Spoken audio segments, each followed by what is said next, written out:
Hi everyone. I was invited back to run a rummage sale for a nonprofit.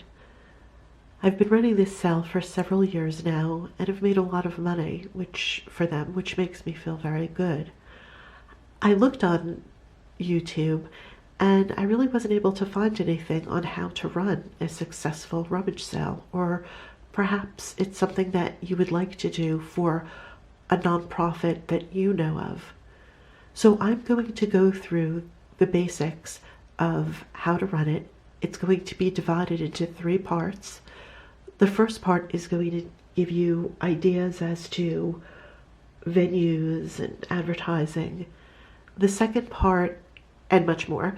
The second part, I'm going to actually take you to the venue where I'm going to be running the sale, and I'm going to show you what the room looks like as we're setting it up. The third part is going to be when the sale actually starts, and you'll get to see an actual rummage sale and how many people come to it. So let's get started. The first thing that you want to do is find a place to have the sale. Find your cause. Find a place that you want to help. It could be religiously associated. You could contact your local animal shelter and ask them if you could run a sale for them. You could contact your school district and see if they would like you to run a sale for them. You could contact your local police department, fire department, and see if they would like you to run a sale for them. Once you've decided on the venue, you need to start soliciting donations. Donations of clothing, housewares, collectibles, attic treasures, records, books, toys, designer things, handbags, shoes, belts. The list goes on and on, whatever somebody wants to donate. But I would suggest to stay away from heavy items like televisions, especially outdated ones, printers, electronic items, because you're not really sure whether they're going to work and you don't necessarily have the time to go through everything to make sure that it does. So I would stick to the items where nothing has to be tried and true. Now that you have an idea of where you're going to have the sale and the types of items that you're looking for, which I'll go into more in part 2, you need to figure out where you're going to get the items from. If you're going to do a sale for a church or a synagogue or religious associated sale, then I would go into the congregation and I would send flyers to them stating that, or contact them through the internet, state to them that you're having a sale where you're trying to raise money for their cause, and ask them if they'll donate. If you're going to do a sale at an animal shelter or another nonprofit like that, then again you can contact their supporters through Facebook, or have a poster in the door, by the doorway, asking them for donations. You can post something on Facebook to people that you know. I'm sure a lot of them would have things they would love to donate to a cause they care about.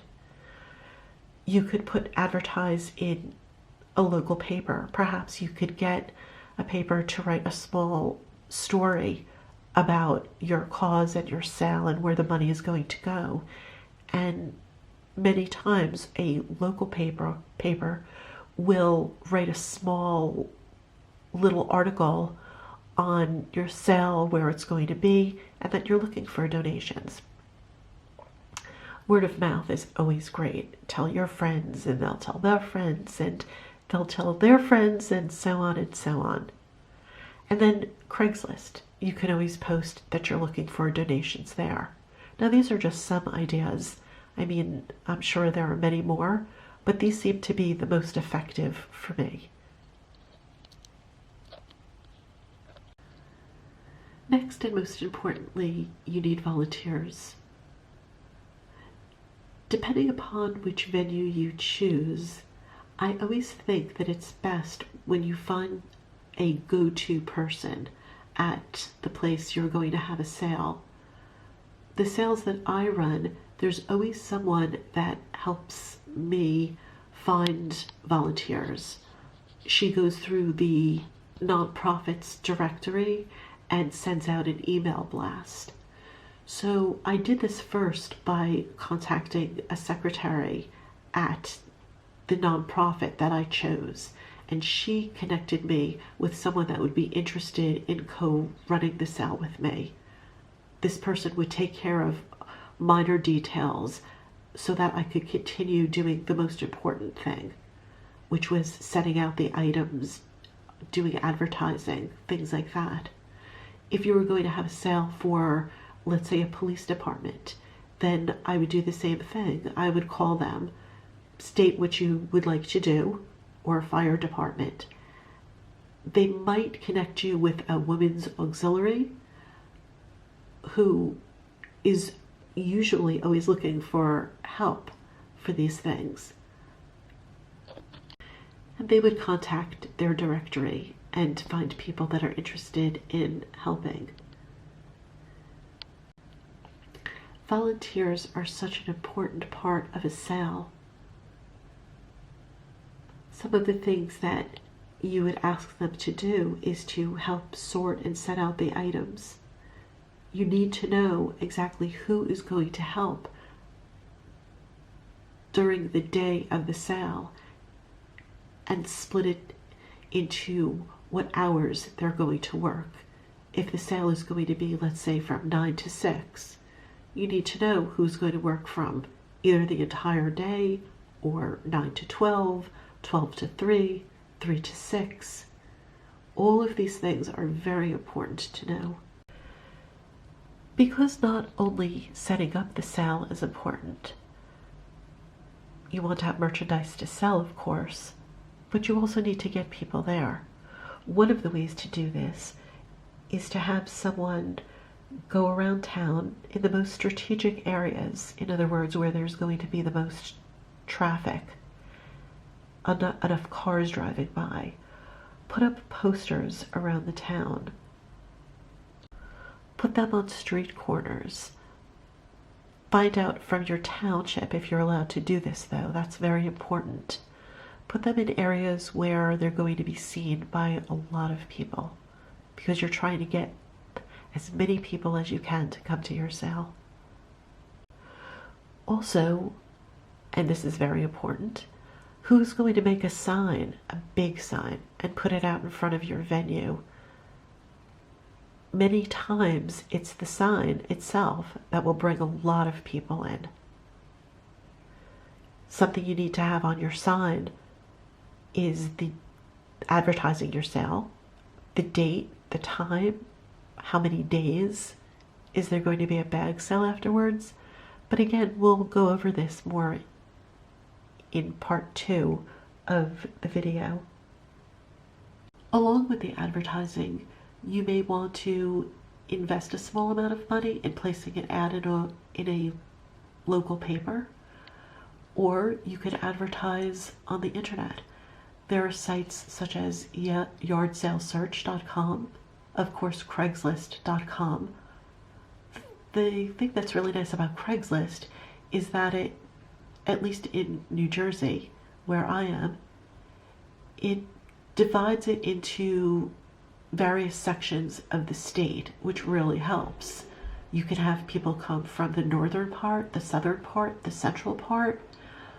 You could actually advertise anywhere in the country. But I like how they divide it like that. It helps you target your audience. Again, you can advertise in local papers. They might have something for nonprofits, or you may have to pay a little bit to advertise. And you can always advertise in their garage sale section, even though it's a rummage sale. Also, Facebook Marketplace is a great place to advertise your sale, and most importantly, word of mouth. You really need volunteers to help you with all of this, as all of these pieces come together, as you'll see. Another thing that you're going to need help with volunteers is, what are you going to do with the clothing at the end of the sale? Volunteers are great with this because they're going to help you pull everything off of the clothing racks, the tables, things that are on the floor, and they're going to be put into bags because the venue needs its space back. I would suggest you're going to need somebody to contact Goodwill, the Salvation Army, local charities. Some places will even pay by the pound, but you have to look in your area as to what to do with everything. I hope you've enjoyed part 1 of this tutorial. The really, really exciting part comes next, where I'm going to take you into the venue and you're going to see how we set the room up.